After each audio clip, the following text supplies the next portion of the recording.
Who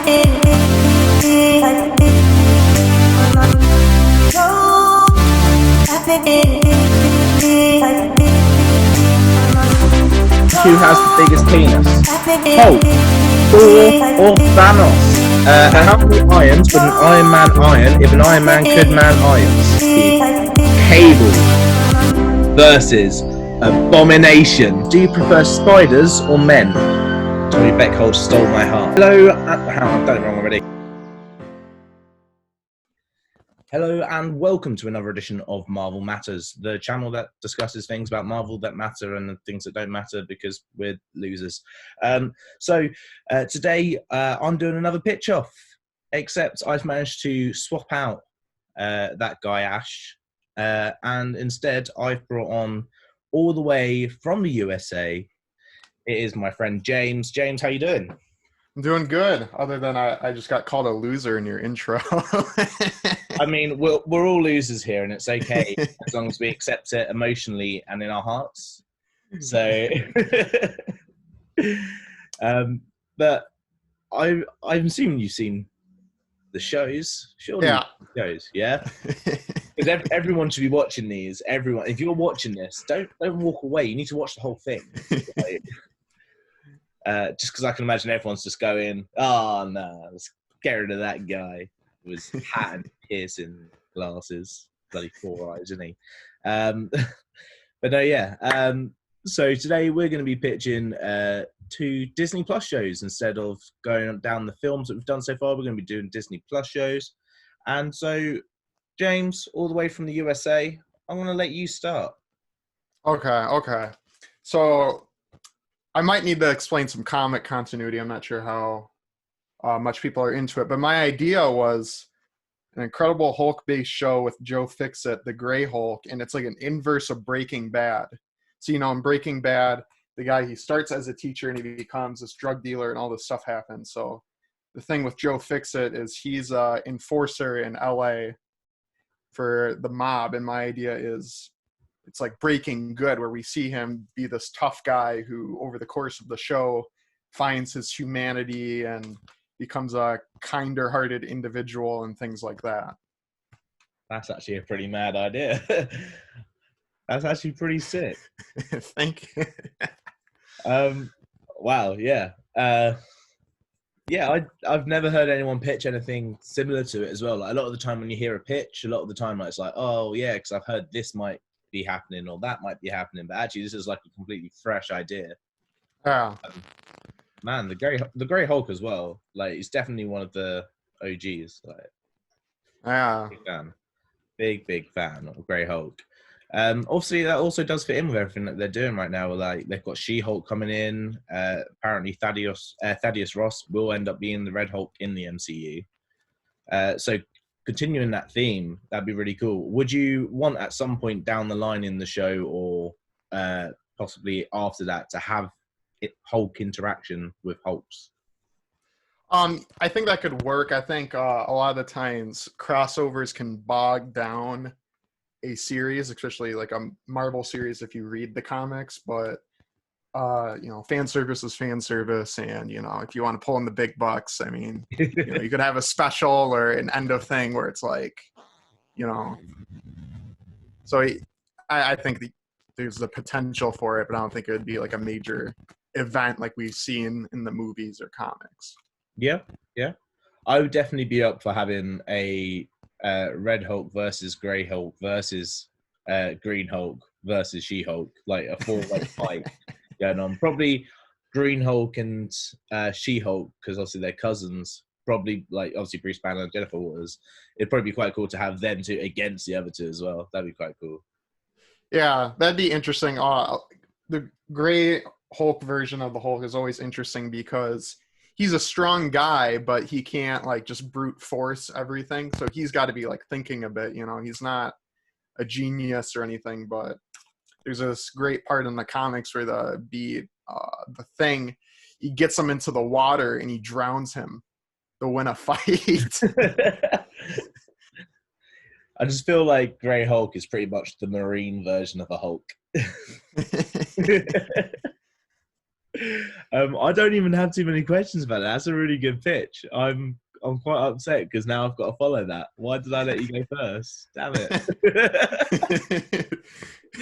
Oh no. And I'm like looking at, because I've got a few things written down that I could choose to go on my list, and I'm just like, none of them match up, man. Like that was such a good pitch. Damn. Okay, I'm gonna go for a buddy comedy instead. Okay. I'm gonna go for a Disney Plus buddy comedy. Rocket and Groot as their own Disney Plus show. I'd quite like the idea to explore their relationship, because obviously they released the Infinity War script, and it was like Groot, when he was getting dissipated, was yelling out "Dad" when he was saying "I'm Groot" to Rocket. So I think that's quite a cool relationship, and we don't even need to necessarily go forward.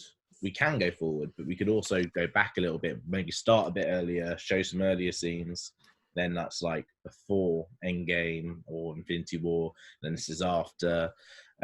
Like really explore that route. But I also really don't want them to end up doing a like Rocket Groot family and end up having some weird crossovers sort of thing. But no, yeah, I think they've got some good like potential comedy, like buddy style. Like I think when you look at things like Ragnarok and stuff like that, like you see the buddy comedy works really well inside the MCU. And they're just two characters that don't get too much screen time. Obviously, Rocket's rumored to be getting screen time in Guardians 3, because apparently they're going to look at who created Groot, not Groot, Rocket. But I think that, yeah, they're two great characters that could have their own entirety of the show. I don't know where it would lead to. Probably them needing backup from the rest of the Guardians in like a season finale. Okay. But it would also need to come for Guardians 3, because I feel like Guardians 3 is going to cap the Guardian storyline. Yeah, that's all I've got written down for that bitch. But I feel like it's probably the most one that could come close to yours. No, I think it's interesting. My question is, what would you think about, I guess, having it be like its own thing? Because when you said that, I was thinking about like, okay, what if this is, like you said, buddy comedy? So it's just them cruising around and they just interact with different characters from the universe each episode, and maybe they have solo ones, and it's not bogged down by the continuity. That's what I was thinking of. Would be really interesting. Well, so I really like that. Something that I've always wanted from Guardians 3 or Thor Love and Thunder is I want them to have like just people that are out in space that they come across, and it's like, it's not an introduction to them. You're just like, oh yeah, you should already know who this is. Yeah. So, they're driving with Thor in their battleship, and Silver Surfer goes past. They're like, oh, you're right, mate. And he just goes, who the hell was that? And they're like, do you not know Silver Surfer? Everyone knows Silver Surfer. Oh, he's a great dude. And like, just stuff like that. Because like, I feel like that's the sort of thing that the Guardians can get away with compared to anyone else. Yeah. So like Rocket especially, Rocket would just be like, oh man, you're a loser for not knowing who this is, or something like that. Like he'd proper dig into them just for not knowing who a character was. Anyway, I think that'd be great. Yeah. I love the idea of cameos with people that should know more and therefore don't overreact to things. Like all the Earth-based heroes, they see someone new and they're like, whoa. But then you get someone like from the Guardians and they're just like, oh yeah. It's nothing. Like there's a bloody tree that's inside of their group. Like I like that idea, because then with that joke, where he's like, oh, you don't know him, and then he's not even on talking terms with any of the characters he claims to know. I love the idea, yeah, that like Rocket just literally just knows who they are. He doesn't know them, but he's like acting like all the big guns, like, yeah, that's Silver Surfer. So I'm trying to think of questions on the spot here. Well, what would be like, so you said it would tie into the movie. So the story thing is more supplemental to the movies and it just services that, or is there like an individual, like some sort of story arc type thing? I think a lot of the things that I want to see with the Disney Plus shows is not necessarily a story going throughout, but instead having like individual episodes. But you can also link a little bit. But I want a whole episode that goes, "This is the episode." It's a bit like I also at some point want to pitch, and this is a spoiler, for Fantastic Four and X-Men, but as mutants, to have their own TV show. And I want it to be like individual episodes, and it offers you a chance to see these characters like basically defeat things more often, show them as being powerful. Also, you can show their weaknesses, but have like a small story going throughout. Oh, okay. The finale then is like a big story. So you're like, oh wait, this has actually been building, and you haven't even realized it. Oh, okay, like an anthology type thing. Yeah, complete that. Because I know what that word means. But no, yeah, I do think that having a small little bit, but majority it is just individual episodes, and by the time you get to the finale, you're like, oh, actually, this has built up, and that's how you get that big boost of like, oh, our show's ended. Because obviously, if you just do individual episodes, no one cares about the last episode. Like, it's just another episode. Yeah. So you have like the slight build throughout, but you don't make it that. Because I feel like the rest of the Disney Plus shows you've got, Falcon Winter Soldier, WandaVision, and all that, they're all going to be these big stories that are told through episodes, rather than being episodes that slowly tell a story to the end. Yeah. It's going to be some big convoluted story, which is great. I like that. That's why I like the movies, right? But I do think that having individual episodes, bring it along. I just like character development. I feel like you can get more character inside of that. Yeah, especially with those characters, which it's been shown that they're written well. I would say a lot of the Guardians characters are a lot more, I guess, dynamically written compared to some of the other MCU characters.